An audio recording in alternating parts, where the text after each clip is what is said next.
Good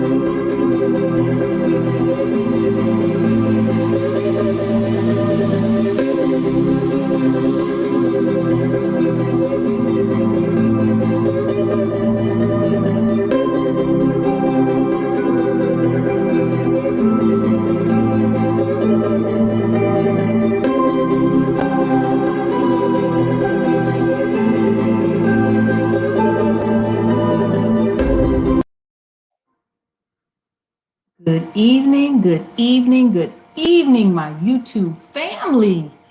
It is Tuesday, February the 23rd. And of course, you know what this is. We are keeping up with Congress, y'all. Woo. I am Tamara Johnson Shealy, and what a day, what a day, what a day. But I'm here, y'all. I keep telling you, I'm committed. If y'all don't know what commitment looks like, damn it, this is what it looks like. I say that with love, y'all. Of course, again, we are keeping up with Congress. If you haven't already liked, please like, subscribe, please hit that notification button. Please share this broadcast, y'all. I keep coming to you Monday, Tuesday, Wednesday, Thursday, 7 o'clock p.m. to 7:30 p.m. Y'all, I'm diligent. I'm consistent, y'all. We're holding these elected officials accountable. We are looking for opportunities in legislation. Where is the money, y'all? Where is the money? Who is it going to? And how do we get some of it, y'all? Let's get this party started. We're not playing with these people. All right, of course, you know, this is brought to you by Withhold the Vote, where we hold our elected officials and candidates accountable. We're harnessing our political power. No more do we go to the polls and just show up and give this vote away for free. No, no, no. They will have to earn this vote. We're going to have receipts in these political streets. All right, you know, I like to start out with some information about reparations. I thought this was interesting. I'll bring this to you. Let me make the screen a little larger. I'm always forget to do that, y'all. So this says an overdue apology. Why slave trading nations like America are morally bound to offer reparations. Yes, the 20th anniversary of the UN World Conference on Racism held in Durban, South Africa in 2001 will be celebrated this August. There was much discussion at the conference about reparations to Africa for the transatlantic slave trade, in which millions of Africans were captured to provide free labor in North and South America and the Caribbean for over 4.5 centuries. Yep, count it up. These are our receipts, yes. Unfortunately, the conference was overshadowed by the 9/11 attacks on the US several days after it ended. This article goes on to talk about the apology for the slave trade. It says a 2005 United Nations document discusses different aspects of reparations, including apologies for past harms, the right to know the truth, and financial compensation. Yep, cut the check. Over the past 15 years, following the 2005 UN report, there has been no progress on these issues, not even over the issuing of an apology. None of these amounted to an apology. We talked about this was the Dutch representative, the prime minister, expressing sorrow for the slave trade, but not apologizing. It says none of these amounted to an apology, nor has the US issued one. President Bill Clinton acknowledged the horrors of the slave trade in 1998 during a visit to Uganda, but he didn't apologize. On a visit to Senegal in 2003, President George W. Bush said that the transatlantic slave trade had been one of the greatest crimes in history. Again, there was no apology. Some people might object to their government apologizing for the slave trade on the grounds that neither they nor their ancestors were involved. But as the late Kenyan American scholar Ali Mazrui argued, if you are a citizen of a country, you must take on its responsibilities as well as its benefits. Western slave trading countries have a moral, if not a legal, obligation to apologize. Absolutely. Always talking about Black businesses, y'all. You know, in this pandemic, we got to pull ourselves up by the bootstraps we don't have, or the boots.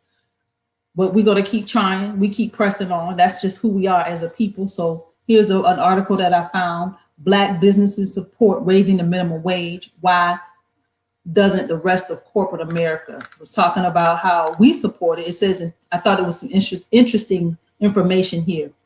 In the past 25 years, the minimum wage has only increased $2.50 from $4.75 an hour to $7.25 an hour. And the last increase was in 2009.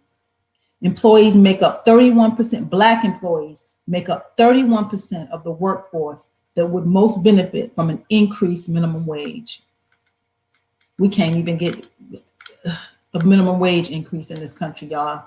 Even as 41%, y'all, of Black-owned businesses closed due to COVID-19, Black business owners have continued to express support for an increase to the minimum wage because of the meaningful effect it would have in millions of American households and in uplifting families out of poverty. If the Black business community, which faces major obstacles outside of COVID-19, can get behind a $15 an hour minimum wage, why can't the rest of corporate America? Exactly.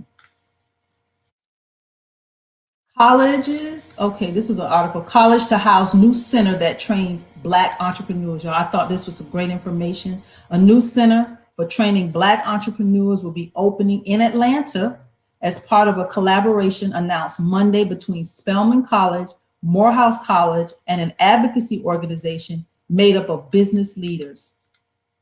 Goes on to say, in addition to the in-person instruction for students at these HBCUs, an online program will also be available to the general public and provide certification in project management, cybersecurity, and other business-related topics. So be on the lookout, y'all. I'll keep my ears open for once this is actually open and there's opportunity. I'll keep my ears open. All right, let's dive into keeping up with Congress. Let's look at these bills, y'all. Bills, bills, bills. We're on House bills tonight. HR 616. Emergency water is a human right. Yes, it is. Talia Rashid, Representative Tlaib out of Michigan. HR 616. HR 617. No coronavirus copays for Veterans Act. So this is Representative Underwood, Lauren Underwood, Democrat out of Illinois. So no coronavirus copays for Veterans Act. HR 617. HR 618, Promoting Access to Credit for Home Buyers Act of 2021. Access to credit for home buyers.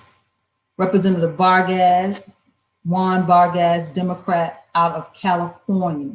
HR 618. HR 619, you know, I told you we're going to see a lot of these abortion bills. This is the Born Alive Abortion Survivors Protection Act, HR 619.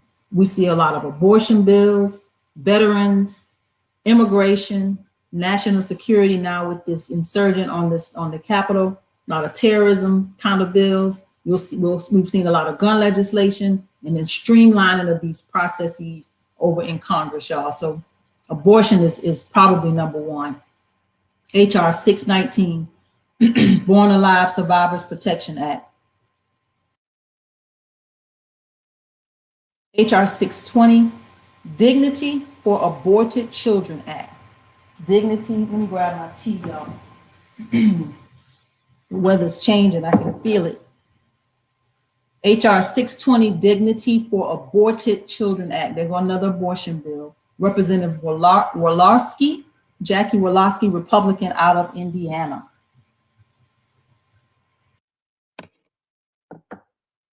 HR 621, the Bolivar Act. I didn't know what the Bolivar Act was. I had to look that one up. So this is Michael Waltz, W-A-L-T-Z. He introduced the bill. This was actually, this is a press release. It says U.S. Congressman Michael Waltz, Florida, introduced bipartisan legislation to prohibit government contracting with persons that have business operations with the Maduro regime. Venezuela, y'all. The U.S. must use every means necessary to strip any funding mechanism that helps bolster the illegitimate and corrupt Maduro socialist regime, said Congressman Waltz. This bipartisan legislation sets the roadmap for our countries to follow in hopes of restoring freedom and prosperity for the people of Venezuela. Yeah. HR 621. HR 622 is to award posthumously, I got the word right tonight, y'all, posthumously, a Congressional Gold Medal to Officer Brian D. Sicknick for giving his life to protect the Capitol and the members and staff of Congress on January 6th. So this is Representative Watson Coleman, Bonnie Watson Coleman, Democrat out of New Jersey, HR 622. HR 623 is the Gabriella Miller Kids Research Act 2.0. I didn't know what that act was, so I looked that one up too, y'all. So this Gabriella Miller Kids First Pediatric Research Program is to help researchers uncover new insights into the biology of childhood cancer and structural birth defects, including the discovery of shared genetic pathways between these disorders.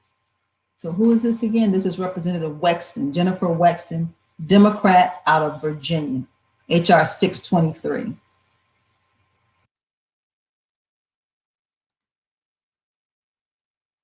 HR 624 is the Paris Island Protection Act. I didn't know Paris Island needed protecting, but guess what? I'm gonna tell you a quick story once I give you this information. So Paris Island is a Marine Corps base. So the Marine Corps is considering a plan in which it could close its 2 existing boot camp locations and funnel all recruits to a new base where men and women were trained together. So Paris Island is slated to be one of those that they actually close. But here's a story, y'all. On the campaign trail, one of the interviews that I was it was an interview, and they called us and recorded it, and it was going to be on their website, and they asked us about Brock. And I don't know what the question was about Brock, but I just knew I didn't know what Brock stood for. And I kind of thought it was some acronyms, but it caught me off guard because I just did not know what it was. So I was like, I didn't want to ever be in that situation again. So Brock, which stands for the Base Realignment and Closure, is the congressionally authorized process DOD has used, Department of Defense, has used to reorganize its base structure to more efficiently and effectively support our forces, increase operational readiness, and facilitate new ways of doing business. So Brock, they asked me about Brock. I didn't know what it was, but I do know what it is now, y'all. So when I saw this legislation, it immediately took me back to that question that I did not know the answer to in the moment. HR 625, Military Child Education Freedom Act. Military Child Education Freedom Act. And I had to look I looked this one up based on, Representative Joe Wilson, Republican out of South Carolina, Military Child Education Freedom Act. So I looked it up to see if he had introduced this previously, and he did last session. So this bill is about expanding school choice opportunities for children of active duty members of the armed forces. So they will have a choice, school choice for members of the armed forces. So HR 625. HR 626, Tele-Abortion Prevention Act of 2021. I told you, loss of abortion. I think it is totally number one. I see more abortion bills than anything. We've seen more abortion bills than anything. HR 626. HR 627, Child Custody Protection Act of 2021. Representative Ron Wright, Republican out of Texas. Now, when we look at this bill, I thought child custody protection, like parental rights, something. No, look what this is. I looked it up. This was, so this goes on to talk about when it was initially passed. the Child Custody Protection Act. The bill was brought directly to the Senate floor, bypassing the Senate Judiciary Committee due to Chair Arlen Specter's, Republican out of Pennsylvania, opposition to the bill. Okay, this Child Custody Protection Act, sponsored by then Senator John Ensign, Republican out of Nevada, would prohibit any person from taking a minor across state lines for an abortion, thereby circumventing her home state's parental notification or consent law. Now, I had no idea that this, you would think child protective custody, this is about abortion. Prohibit any person from taking a minor across state lines for an abortion, thereby circumventing her home state's parental notification or consent law. Yeah, another abortion bill that was totally disguised. I looked it up just because I was thinking child custody protection. No, it's abortion. HR 628 is the Shellfish Aquaculture Improvement Act of 2021. Y'all, I love seafood. You know, I'm from Savannah, from the coast. I love seafood, and I'm very particular because I know how my seafood is supposed to taste. So I don't like, you know, farm raised. I like, you know, wild caught. So I'm very particular about my seafood, but I didn't know how this whole aquaculture actually works. So I looked this up too. You know, I take a lot of interest again in food, air, water, and land. It says, as the demand for seafood continues to surpass supplies of wild caught fish and shellfish, marine aquaculture is becoming recognized as as the only serious solution for feeding a future global population of 9 billion. However, critics contend conventional aquaculture has numerous challenges, from caging fish in farms that generate waste from feces and unconsumed commercial feed. These waters can carry disease, and the phosphate and nitrates in the mix can cause harmful algal blooms that suck oxygen from the water, leaving it uninhabitable. Y'all be careful about what you're eating. But it goes on to say, the article gets better. It says shellfish aquaculture operations actually improve water quality by filtering out pollutants, sediments, and nutrients from the water column. Furthermore, open ocean farming is a new paradigm challenging traditional shellfish cultivation in bays and estuaries. So this is what it looks like. It's quite interesting. But like I said, I love seafood. And I had to look up what these estuaries were too, y'all. And you can see here, it's a partially enclosed coastal body of brackish water with one or more rivers or streams flowing into it, and with a free connection to the open sea. Like, let's take a picture. Let's see if we can see some better pictures. Yeah, like coastal land. This totally looks like, you know, Savannah and going off some of those sea islands. So yes, I get it. So this is new vocabulary for some of you, some of us. So like I said, teaching with Tamara on Monday, Tuesday, Wednesdays, and Thursdays. This is about learning the language. So when we do go to Congress, hint, wink, wink. When we do get there one day, we'll be more than ready and we'll be prepared. We won't have such a learning curve, right? HR 629, y'all, the MAST Act. Didn't know what that was. Looked it up based on, this is something that was introduced before. MAST, M-A-S-T, stands for Marine Access and State Transparency, or the MAST Act. I didn't know what it was still. This bill amends the Antiquities Act of 1906 to require the president, before a national monument can be designated on public land, to obtain congressional approval and certify compliance with the National Environmental Policy of 1969. Like I say, y'all, we got a lot to learn. Antiquities, that's the word, Antiquities Act.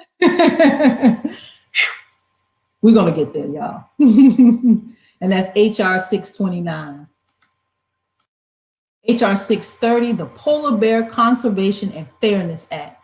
Now, I get the conservation part, but fairness, the fairness, I didn't get that. So I had to look a little bit into this. Why is it fair? So here's the senator the representative that introduced it, Representative Don Young, Alaska. Let's see what he says with this bill. This was a bill that he's introduced before. So it's to amend the Marine Mammal Protection Act of 1972 to allow importation of polar bear trophies taken in sports hunts in Canada before the date the polar bear was determined to be a threatened species under the Endangered Species Act of 1973. So he's concerned about the importation of polar bear trophies, y'all. Interesting. Interesting. HR 630. I still don't get the fairness part. It's not fair? What's not fair? HR 630, y'all. Fair for the polar bear? I don't know, because it didn't seem like it was fair for the polar bear. He ain't here no more. He's a trophy. HR 631, restoration of the U.S.-Russia Polar Bear Conservation Fund Act. He's still talking about the polar bears, y'all. Representative Don Young. Yeah. 631. 632, HR 632 is the Maritime Lien Reform Act of 2021. Maritime, of course, means connected with the sea, especially in relation to seafaring, commercial, or military activity. Maritime. And this is something he's introduced before, is to provide limitations on maritime liens on fishing permits and for other purposes. Don Young. HR 632. See, these are people that we would have to have relationships with. So we kind of know he's all into the polar bears and fishing, and he's from Alaska. So there it is. HR 633. State National Forest Management Act of 2021. Forest management, the trees, I'm assuming. I didn't go too far into that one. HR 633. HR 634 is to designate the facility of the United States Postal Service located at 202 West Washington Street, Suite 1 in Marquette, Michigan, as the Senator Tom Casperson Post Office Building. I usually kind of skip over these, but I just kind of want you to see how some of these bills, this is about designating this facility to the senator. I'm not sure why it's a bill, but there it is, because it's federal, I'm assuming. Representative Bergman, Jack Bergman, Republican out of Michigan. HR 634. HR 635, the PROVE Act. I had to look this one up because this was a bill that's been introduced before. So let's see what this is about. To amend the National Voter Registration Act of 1993 to require each state to implement a process under which individuals who are 16 years of age may apply to register to vote in elections for federal office in the state, to direct the Election Assistance Commission to make grants to states to increase the involvement of minors in public education activities. So we're going to let 16-year-olds vote. They're just learning how to drive. They don't, they can't chew gum and walk straight. I'm not sure they are, most of them will be engaged enough politically to implement a process under which individuals who are 16 years of age may apply to register to vote. Democrat Donald Bayer, Virginia. That was the one that was introduced in the previous Congress. Who was this one? Same fella. Same fella, Representative Bayer, Democrat out of Virginia. HR 636 is the Partners Act. Didn't know what that was, looked it up again. So the Partners Act, this was something that was introduced in a previous legislation, has to do with HBCUs. So this is bipartisan legislation passed by the US Senate. This was back in December, that aims to strengthen the partnership between federal investors and historically Black colleges and universities, is now headed to the Oval Office to be signed into law. So obviously, maybe Trump didn't sign it because it's back in this Congress, the Partners Act, and this was back in this was back in December, so Trump didn't sign this. A bill propelling agency relationships toward a new era of results for students or partners act was introduced by Senator Tim Scott, Republican from South Carolina. It looks to build stronger support for minority serving institutions by requiring certain government agencies to submit annual plans that look to strengthen HBCU's participation in federal programs. So it obviously doesn't sound like Trump signed that before he left, because it's back. Representative Banamsi, I'm probably butchering her name. HR 636, y'all. HR 637, the Veterans Economic Recovery Act of 2021, Representative Mike Boss. Like I said, we see a lot of bills, abortion and veterans. Veterans is probably number 2, HR 637. HR 638, Cost Estimates Improvement Act. Look, I'm gonna tell you, these words sometimes are so vague, we don't know what they're talking about. Representative Michael Cloud, Republican out of Texas, Cost Estimate Improvement Act. I didn't look it up. Republican out of Texas, Representative Cloud. I want to know what cost estimates you're talking about. 638. HR 639 is to require states to submit annual reports on voter registration to the Election Assistance Commission. So you want to require the states to submit an annual report on voter registration. Well, what would this report include? Like names? Like what is it that you want to see with this report? Representative Anthony Brown, Democrat out of Maryland. Interesting. HR 639. HR 640, y'all, we are almost at the half hour. Look, we made it to like another minute. HR 640, Expanding Access to Early Voting Act of 2021, Representative Brown again, Anthony Brown, Democrat out of Maryland. All righty, we are just a minute or so from the half hour mark. Again, I am Tamara Johnson-Shealy. I want to thank you for joining me on tonight's broadcast of Keeping Up with Congress. Please share, please spread the word about Withhold the Vote. Please join us, please support what we're doing. There's a lot of work to do. Too big for 1, 2, 3, 4, 5, 6 people. We need the multitudes. We voted these people into office. Now this administration is about to rock us all back to sleep. And how dare we sit and not pay attention to what's going on in Congress? That is really what they want us to do. And they want to take the wheel and they want to drive. And you know, we got all these things that are happening. I'm still waiting on them stimulus. Can y'all somebody ask Joe where's the stimulus that he promised that we still hadn't gotten yet? Can somebody find out what's going on? That was first 2,000, now it's 14, because they don't subtract the $600 that Trump gave, but now we don't see none of it at all. Can somebody please find out what's going on? I am Tamara Johnson-Shealy, y'all. I will see you back right here tomorrow night, 7:00 p.m., where we will be holding our elected officials and our candidates accountable moving into this 2022 election cycle. No more do we go to the polls and give this vote away for free. I will see you tomorrow night, everybody. Please go to the website. Please join. Please support. Cash App us, withholdthevote.org. Cash App $withhold the vote. Have a good night, everybody.